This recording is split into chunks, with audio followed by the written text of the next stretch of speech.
Good afternoon. It's Patrick Dwyer and Greg Pool, and we are here today to talk about the Great Migration from California. There's been a story, and it's playing out for some years now, quietly at first, and then very loudly. And it's about the great state of California. It is. And we want to be clear, this is not a political conversation. We're not making any partisan arguments right now. We just want to, as we like to do, look at the data. Right. We are investment advisors, and our job is to understand where capital flows, where people move, where wealth concentrates, because all of that has real implications for our clients. And I think California, right, is one of the most important case studies that we're seeing happening right now. And it's a story about taxes, it's about costs, government dysfunction, and ultimately people voting with their feet. Yeah. So we're going to walk through every major reason why people are leaving California one by one with data. And there's basically five big categories that we're looking at. There's taxes, there's infrastructure, there's homelessness, there's cost of living, and then there's businesses. And then we'll look at where the money and the people are actually going. Yeah, we're going to start with the one that hits the hardest for people we work with. And California has, and well, that's really the taxes and the bureaucracy, 13.3% top rate in the California for income taxes, which is the highest in America. That is the top margin, Yeah. right? Yeah. The next highest is around 11, and most of the country is well below 10. Yeah, so that's a big number. You know, California does have totally awesome weather. It really does. Has amazing weather, but I don't know. Is it 13% weather? I don't know. For a high earner or a business owner, that's not a number. That's potentially hundreds of thousands of dollars a year going to Sacramento rather than staying in your pocket. And so when you add federal on top of that, you could be looking at a combined rate approaching 50% in California. And, for some people, literally half of every additional dollar they earn is going to taxes. That's a tough pill for many people to swallow. Yeah, I mean, that's not taxes alone aren't the reason why people are leaving, but when you combine that with, what you get in return, right? What are you getting for your taxes? That's where the frustration, I think, is probably setting in California, unfortunately. So that brings us to one of the things, which is the high-speed rail. So, this is the California high-speed rail project. Voters approved it in 2008. So that again, 2008. And the promise was a train connecting Los Angeles and San Francisco, with phase one cost estimated at $33 billion. Yeah, and the current estimate is it's $128 billion, and there's not a single inch of operating track today.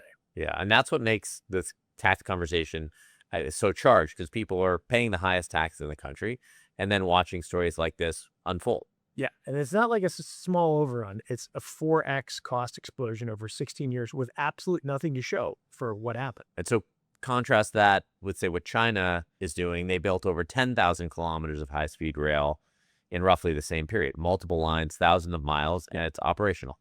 I've been on the trains in Shanghai. They're unbelievable. 819 miles built in 3 years. California is 500 miles, 11 years, still under construction. Not one operating segment. Now, clearly, China operates under a completely different system, and we're not saying their model is better overall. There's puts and takes, but I think the output gap here, it's pretty hard to ignore. Yeah. So Californians look at this and they have to ask a fair question. Where is their money going? Yeah. So let's look at the next topic, which is, sort of dysfunction on the streets, and that's homelessness. And this homelessness chart might be the most striking in the whole deck. Yeah, it's a growth industry in California. Walk us through it, Greg. Yeah, so California spent roughly $37 billion on homelessness since 2015. That's cumulative. And that's an extraordinary amount of money dedicated to one problem. And the homeless population, what is it? Yeah, it's up. So it's not as if that fixed it. Every single year, 116,000 in 2015, 187,000 in 2024. All these lines are going in the same direction. Now, there's a nuanced argument here. Advocates will say spending prevented an even worse outcome. That's hard to believe because it's not what's happening everywhere, but that's fair to consider. Yeah, and we acknowledge that the homelessness causes are very complicated. Yeah. Mental health, drug addiction, housing supply, economic displacement is not a simple problem. Yeah, but when the voters and the taxpayers look at this chart, the political reaction is pretty straightforward. I mean, they feel like, they spent a lot of money, with, I think, were very good intentions, and it just hasn't worked. Yeah. And I think that feeling is driving decisions about where to live. It simply is. Yeah. It's a cost of living. Yeah. So take us through that. Yeah. So here's what I find most striking about the housing data. California's cheapest homes, the bottom of the market, cost more than the national average home. Yeah. The entry level, right? I mean, the entry level in California is more than where most Americans buy their median. Which is, that's brutal if you live there. The affordable gap is really tough. To buy a median California home, you need to earn around $222,000 a year. The median income in California is half that. It's like 96,000, around that number. Yeah, so the typical California family can't afford the typical California home. Now, California is not the only place that's dealing with this, but it's a real issue for them. And the math just doesn't work for most people. So it's not just housing, though. The cost of living, right? So let's look at this next chart here. Yeah, this is a slide that gets a reaction. It's electricity in California is 32 cents per kilowatt hour. Taxes in Florida are 15 cents. So California is literally twice the price. So gas is $4.49 in California versus $2.08 on average. I think it's like $7 extra this week. But groceries, rent, childcare, California run 30 to 60% higher. Groceries, rent, and childcare 30 to 60% higher. That's huge. This is not, all of California is not downtown, right? It's not like Central Lake. So if you're living in the suburbs and you're paying 30 to 60% more than the rest of the country, that's crazy. Yeah, for a family of four, you're talking about a very meaningful difference in your cost or your standard of living, depending on which state you live in. And remember that all these costs are higher, right? And that's before you pay your state income tax, right? So yeah, the all-in cost comparison it's stark, and it's why companies aren't the only ones doing the math. Yeah. So what happens when this happens is businesses start to leave, right? And let's talk about where the pressure is most visible at the macro level is corporate headquarters. The data here is pretty consistent. So for over a decade, California has been losing corporate headquarters on net. More companies are moving out than in every year. It accelerated sharply around 2020. When we saw names like Oracle and Hewlett Packard, with Charles Schwab, Tesla moving to Texas. Others are going to Florida, Nevada, and Tennessee. And it's not just symbolism. Headquarters bring high-paying jobs, executive talent, philanthropic investment. And when they leave, the whole ecosystem really can start to shift away. Yeah. I mean, now some of this is also about remote work and changing where people need to be. It's not purely like a California policy story, to be clear. And that's true. But California's policy environment has made it easier for executives to make that call rather than, fight for staying. Yeah. And at the ultra high net worth level, there's a specific policy conversation happening in Sacramento that's causing like super concern. And it's at this point just a proposal. It is a proposed wealth tax, and it's a levy on accumulated net worth, not just income. And when that discussion started to get serious, you started to see some of the biggest names in tech take action, really quickly. Yeah, I mean, Elon Musk moved to Texas, Larry Ellison, San Francisco, the Google guys, Zuckerberg, they all moved to Miami.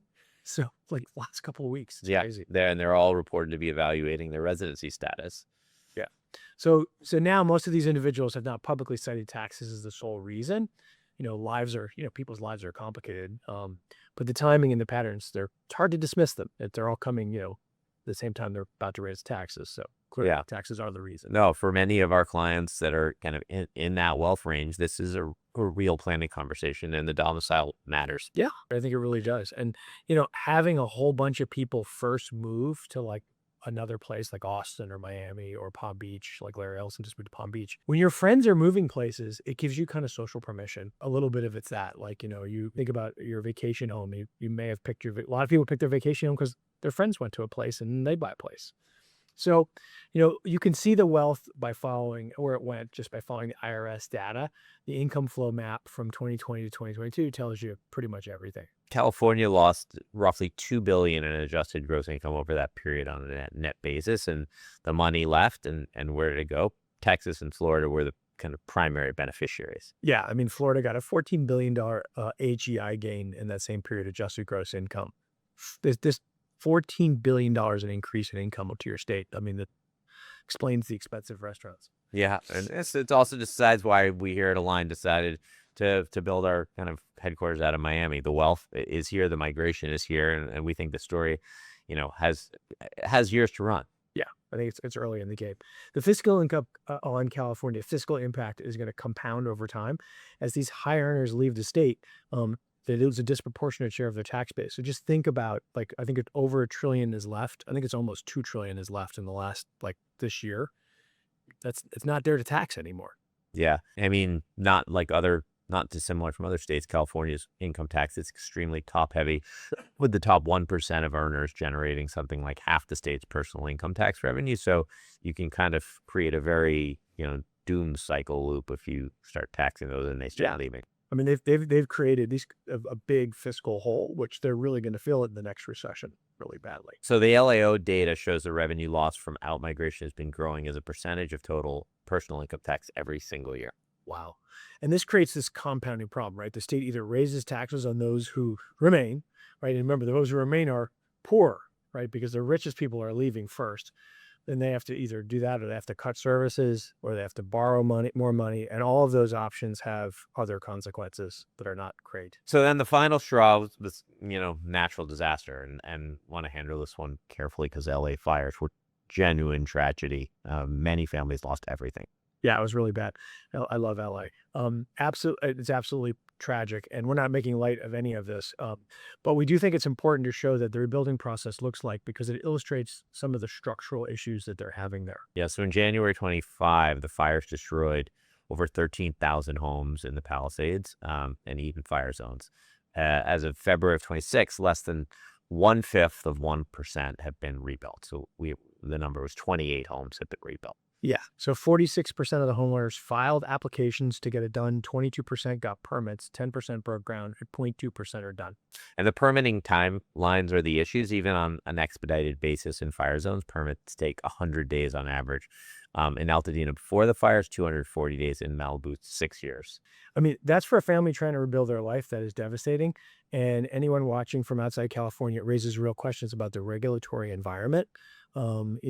How can it really respond to a crisis, right? I mean, can they respond? Can they approve things after something bad happens? Yeah, I mean, it's the same structural problem, but it's showing up in a new context, which is, can the system execute at the speed that reality demands? And so far, it's struggled. Yeah, and they haven't. And by the way, there's plenty of states that do. I mean, Florida, you see a hurricane happens, they pre-position for it. They know how to deal with hurricanes because we have them regularly. California has fires. They should be ready for this. This is not new news. Yeah, so let's kind of wrap it up and pull it together. We've talked about 5 big categories: taxes, infrastructure, homelessness, cost of living, and business. And we've shown you the corporate data, the income data, and the permitting data.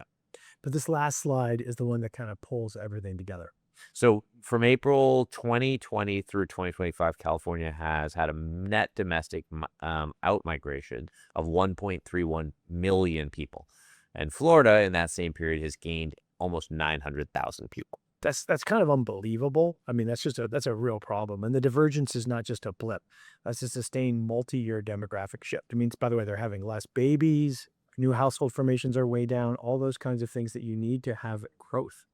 And these aren't just, people moving to retire looking for warmth, which is what many people thought of Florida as. These are working age professionals, business owners, executives, and families who ran the numbers and decided to go somewhere else and build here.